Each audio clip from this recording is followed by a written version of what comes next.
welcome to my 2020 Senior TED Talk. My name is Grady James. Potential energy is stored in many forms and is the principal foundation for what provides animation to our life-filled world. We've depended upon carbon-based fuels for much of humanity's existence, first for our survival, but now for our economic and social flourishing. But due to the unsustainable consumption of organic fuel sources and the growing demand for energy, humanity is faced with the challenge to find a different energy source. Renewable energy generation through technologies such as wind and solar is promising, but because it is intermittent, like the sun rising and falling and the wind starting and stopping, it is dependent upon energy storage to even out the electrical output of that source. This led me to ask the question, what would enable the commercial implementation of battery storage technologies for the expansion of the renewable energy sector? Batteries, a century and a half after their invention, are still widely used and the most practical way to store energy. Many of these applications, such as your cell phone, are so ingrained in our society now that it's nearly impossible to function without them. It could be argued that our shift away from fossil fuels is inevitable. I wanted to know why our energy market has not already made the transition to renewable energy. More specifically, I wanted to know what role energy storage and batteries has in the enablement of renewable energy sources such as wind and solar power. What makes this an amazing time to be alive is that in the next 2 years, many companies will be crossing an economic threshold in the viability of enabling batteries to be applied to renewable energy sources. Now, you may be wondering, what is this threshold? Why have I not seen drastic change in the renewable energy adoption in my community already? Well, I'm here to answer those questions. Batteries, aka electrochemical cells, and their place in this world is a multifaceted subject and is hard to answer with any conclusivity, as is the case with many topics surrounding globalized markets. First, it is necessary to come to a general understanding from which to make educated inferences on this topic. It is critical to understand the origins of batteries and their evolutionary pathway. The journey of the proper electrochemical cell begins in the year 1800 with the Italian inventor Alessandro Volta, who also happens to be the one to coin the term volt to describe a difference in potential energy in electricity. Alessandro invented the voltaic pile. The voltaic pile consisted of a pile of stacked copper, zinc, and cloth discs. The zinc and the copper were stacked in an alternating pattern with cloth or leather in between them. The cloth or leather was then saturated with an electrolyte to facilitate electrical conductivity. Fast forward through 60 years of electrochemical development, and then you reach the inventor Gaston Palante. He invented the lead-acid battery. His lead-acid battery was basically a jar filled with acid, also known as the electrolyte of the battery, with lead acting as the anode and lead dioxide acting as the cathode. This cell chemistry was so effective that even 150 years later, you see it driving by every day. In every single fossil fuel powered car, there is a lead acid battery for the starter motor. And that's what brings me to what made this cell type such a huge improvement over Alessandro's voltaic pile. Gaston Palante's lead acid cell was the first battery to be able to be recharged. And so you could put electricity back into it and then reverse the chemistry of the cell from the degradation that produces your electricity. Even the legendary inventor Thomas Edison made his mark on energy storage, having significant advancement in alkaline cell chemistries.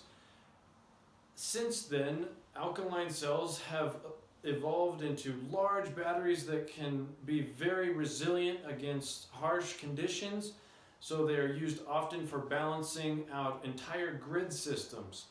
Then you've got even your individual AA battery is also an alkaline cell. So a lot of batteries were attributed to Thomas Edison as well. In order to understand how a battery functions in a system, we're first going to need to learn some terms in order to quantify certain aspects of it. A few examples are amp hour, kilowatt hour, and watt hour. These are all units of measurement used to define the capacity of a battery, which is going to be the most pertinent to this presentation. So, a watt hour is what quantifies the capacity of a battery as it supplies 1 joule per second. That's a unit of energy, or 1 watt over the course of 1 hour. Similarly, an amp hour is the ability for a battery to supply 1 amp over the course of 1 hour. And a kilowatt hour is 1,000 watt hours. These are all units that we will use later in quantifying the capacity of a battery in energy density. And that will be a unit of measurement which is one of these capacity terms over a weight. So it's like kilowatt hours per kilogram kind of a unit. Energy density is typically defined as watt hours per kilogram. And this is what we discussed previously when we were defining amp hours and kilowatt hours and watt hours. The energy density of a battery is the amount of available energy that battery has to do work, or like turn something to be put into some kind of load, which is like a light bulb or something that's using electricity. And this is all per unit mass, so this is per kilogram, per pound. Usually it's kilograms because they're better. Now, I wanted to briefly touch on this chart here, showing the energy density of various storage methods and energy sources. As you can see, it is extremely obvious what the first shortcoming of batteries is. It is that they have extremely low energy density. As you can see, these two, I have an example here of a lithium battery, and that is way far down there in the corner. And that's what most of our cars today use, our electric cars. So, for batteries, even with their extremely low energy density, they are still able to compete with gasoline right now in the electric car market, because batteries and electric motors are much, much more efficient at translating energy into motion. Electric motors generally fall in the 85 to 95% efficiency range, and gasoline engines comparatively come in at only 25 to 30% efficiency. With that kind of efficiency, a Tesla Model S can get away with storing in its onboard batteries the same amount of energy held in only 3 gallons of gasoline while getting hundreds of miles of range. This puts electric vehicles on par with the range of gasoline-powered vehicles. So, if electric vehicles are now comparable in range to fossil fuel-powered vehicles, then what is keeping them from now being more popular than fossil fuel-powered vehicles? Well, the answer can be easily found in the huge sticker price on many electric vehicles. The high price can be almost entirely attributed to the cost of the batteries. With all this research, I had found a quote which directly answered the question for production costs of batteries and how that pertains to its implementation in renewable energy sources and enabling them to compete with fossil fuels. And this article was by Noah Kittner, and it was called The Energy Storage Deployment and Innovation for the Clean Energy Transition. And what he was discussing were benchmarks which we had to hit, and this was back in 2015-ish, and he set benchmarks at $1 per watt for completely installed solar or wind power in order to be competitive, and that had to be combined with $100 per kilowatt hour for energy storage. And this is what would make these renewable sources competitive with fossil fuel-based energy. Right now, for solar power, we're at about $1.60 to $5 per watt for completely installed solar. That's the panels themselves are cheaper, but to install it. And wind is actually becoming much, much cheaper. And in early 2020, I found that it was at about $1.50 per watt, and that is going down rapidly. Jack Ewing from the New York Times, he announced some astounding news for Volkswagen. In this quote, he'll discuss it. Another executive who declined to be identified because the company had not officially disclosed a figure confirmed that Volkswagen was paying less than $100 per kilowatt hour for batteries. Now, you may say, Volkswagen? Batteries? Where's this coming from? So, just recently they announced a new lineup of completely electric vehicles, and they've converted their entire racing program away from any fossil fuel based racing. And so they're 100% electric. This is mainly spurred from the Dieselgate scandal, where they lied about some specs on their emissions coming out of their vehicles.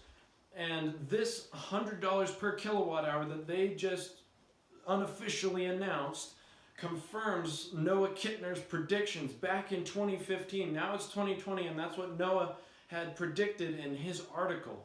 And so this is wonderful and addresses many of the challenges of batteries. And this shows that the automotive industry is going to be what develops the battery technology for different applications, because they are who need the energy density the most. Batteries will continue to evolve, and so will renewable energy types like wind and solar. It seems that within the next few years that renewable energy and batteries will reach the point where they delegitimize the practice of using fossil fuels for energy. The prospect that we will see electric transport prove its financial viability for the middle class within the next few years is captivating. All the necessary methods to advance the technology of batteries and renewable energy sources seem to be in motion. And based upon the viability benchmarks set forth by Noah Kittner, all of those are currently being reached, and it's very promising. Thus, my deduction is that time will only be the answer to what brings more implementation of batteries into the commercial sector to prove the viability of renewables. The aim of my senior project was for me to be able to learn how to assemble a complex battery pack. As you can see, I'm assembling these cells into a organizer, and I'm organizing them by voltage, and there are 7 rows of them, and there's 14 batteries in each row, and I'll solder them together using what's called a bus bar, and that just basically connects the rows of them, and that will mean that I will have a 24 volt battery. As you can see right here, I'm soldering them together, and I wanted to be able to apply these batteries to some kind of application, and they are lithium batteries, so they've got high energy density. They're like Tesla, and I applied them to a chicken tractor on the ranch because that was the most applicable thing at the time. I had other plans, but this was a great alternative. I ended up replacing the hitch on it by cutting it out, and I was going to install a stainless steel ski, so then the front of it can just skid along on kind of a skid rather than a wheel, because it's only a 2-axle trailer. So it will rest on the tongue of the trailer, or the front part. And there's the stainless steel ski fully assembled. It won't rust. Right here I'm finalizing some connections and installing a solar panel on the roof for the battery to charge it during the daytime when the chicken tractor won't be moving forward. I'm using a winch to actually move it forward, and as you can see here on the winch, I'm replacing the cable with some thinner gauge cable, so then it goes out really far. I'll drive a stake in and it'll winch itself along. Here I'm programming a Arduino to turn on and off that winch, and there it is, all installed. This is the chicken tractor, which I converted to solar power for my senior project, and as you can see, we've got a solar panel on the roof, and I wired that all up. These are the connections for the solar panel, which are coming out. I drilled through the roof. I need to silicone it still, but what we have here is, this is called a solar charge controller. This is what manages the batteries. So this will output the right voltage, and as you can see here, I have a little screen and it shows your input voltage and the battery's voltage, how many watts and kilowatts you put in. I've just hooked this up this morning, so it doesn't show anything for watts, kilowatts, or amps, but this is a midnight controller, and so this is then hooked up. There's two relay switches down here, two relay switches, and what they are is you supply a lower voltage to them in order to switch a higher voltage, which in this case is on this cable, and that goes to the front to the winch. And so in here, this is your battery, which I assembled out of 18650 cells. That's the type of cell. And so in here, what we have is we have a battery management system, and that balances each individual cell so then they don't blow up, basically, which is very good. And so we've got that part, and then right over here in this corner, right here, I have this is what switches on and off the relays, and then there's a real-time clock in there which basically turns the chicken tractor on and off on a timer via an Arduino microcontroller, which you can see. Let me take it out here. So that is the microcontroller, and under there, and this is the real-time clock. It's got a coin cell so then it doesn't lose what time it is even if it's unplugged from power. So that's the battery situation right there, and then it switches on and off a winch up at the front here. And so right here we have a winch, yeah, and this winches forward. This cable goes forward to a stake. I don't have it very long right now so you can see it. And that turns it on and off and moves it forward and distributes the nitrogen in the field so you don't burn a spot of grass with too much nutrients. And as you can see right here, I have a ski that I made out of stainless steel and mounted where the old hitch jack would go, and that basically skis along rather than a wheel. It's a lot simpler. Anyway, that's my senior project and a basic overview of it. Thank you for watching. I improved many skills in this project, one of which was my soldering skills, and I also am going to end up having a community impact later on when I raise chickens and supply free-range organic chickens to my community. I believe batteries and their implementation in the world is something everyone should be aware of. Systems like this are actually getting much cheaper, and electric vehicles are coming to market, and so that will be a very interesting thing, and over the next 10 years, I predict it will increase drastically and change our lifestyles forever. Thank you so much for watching.